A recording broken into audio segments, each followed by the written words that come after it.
If you follow football, you know the situation at Manchester United is, well, it's a pressure cooker at a boiling point. And right now, all eyes are on the manager, Ruben Amorim. The results, not great. The performances, kind of flat. And you can just hear that deafening roar from fans and pundits. Everyone's calling for his head. And honestly, you can see why people are frustrated. You've got heavy hitters like Alan Shearer just being ruthless, pointing out things like his unwavering adherence to one formation. Basically, they're saying he's predictable, he's getting outcoached, the anger is totally palpable. And on the surface, the answer seems so simple, right? Just change the manager. But here's the thing. What if that's the wrong question entirely? What if firing the manager is just treating the symptom, not the actual disease? Imagine treating a nasty cough when the real issue is pneumonia. That's what we're going to dig into. Let's look past the manager and try to figure out what's really been wrong with this club for the last 10 years. And this is where it gets really interesting and kind of complicated. Just look at these numbers.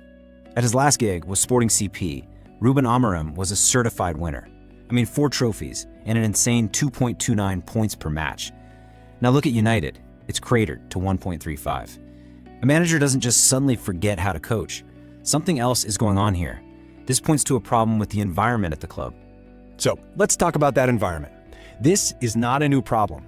Amorim is just the latest in a long line of managers to get chewed up by what's become a real managerial graveyard.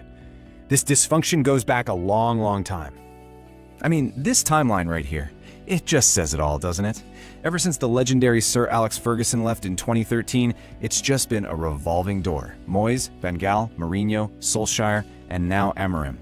We're talking about world-class, proven winners and beloved club legends. They've all had a crack at it, and every single one of them has failed to bring back that long-term success. You start to see the pattern, right? It's this vicious, relentless cycle. You hire someone, you hope they're the magic bullet, and when it doesn't work out instantly, you fire them and start the whole merry-go-round over again. This instability has become the club's identity, but why? Why does this keep happening? Well, to get to the bottom of that, we have to look away from the pitch and into the finances. Because based on our research, the club is caught in what you could call an invisible straitjacket, a financial reality that's squeezing the life out of it. And at first glance, everything looks fantastic. Look at this number. For the 2025 financial year, Manchester United brought in a record-breaking £666.5 million in revenue. They are an absolute commercial monster. But then you see this. Despite all that record-breaking cash coming in, the club actually posted a net loss of £33 million.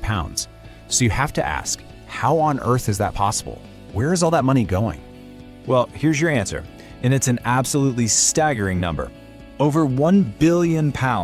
That's how much money has gone out the door just for interest payments and financing costs since the Glazer takeover back in 2005. That's £1 billion that didn't go into buying players, upgrading the stadium, or investing in the future. And it all goes back to how the club was bought in the first place. It was something called a leveraged buyout. The simplest way to think about it is this. The owners used borrowed money to buy the club, and then they put that debt onto the club's books. So for almost 20 years, Manchester United has basically been paying for its own purchase. It's been draining money that its biggest rivals are using to pull further and further ahead. Okay, so that brings us to today, because there's been a huge shakeup. The arrival of Sir Jim Ratcliffe and INEOS was supposed to be the dawn of a new era, a revolution even, putting football decisions first. But let's just say the start has been pretty shaky.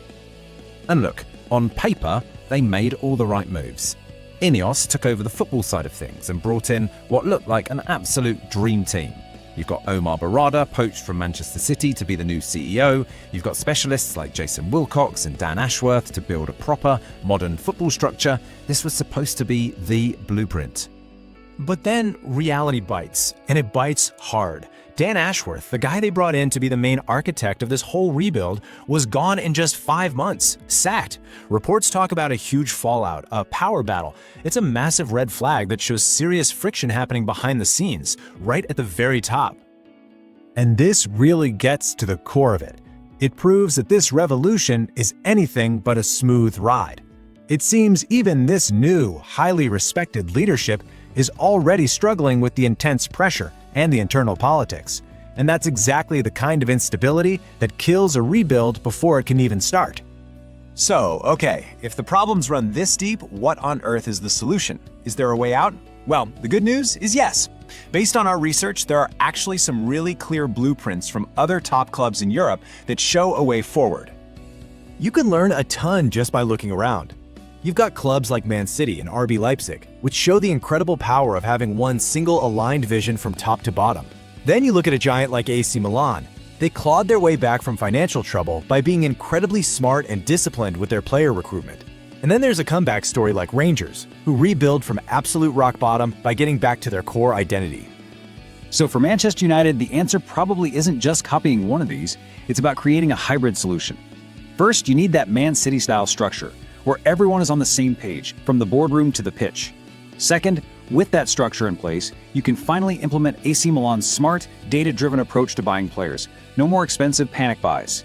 And third, you have to anchor the whole thing in the club's own DNA, like Rangers did. And for United, that means one thing: the youth academy. Which brings us right back to the start. The whole debate about Ruben Amorim, or any manager for that matter, kind of misses the point. The real challenge here isn't about finding the right manager, it's about building the right club. A club with a clear vision, smart finances, and a solid identity. So the big question for this new era isn't who the next manager will be, but whether they can finally find the patience to break this destructive cycle.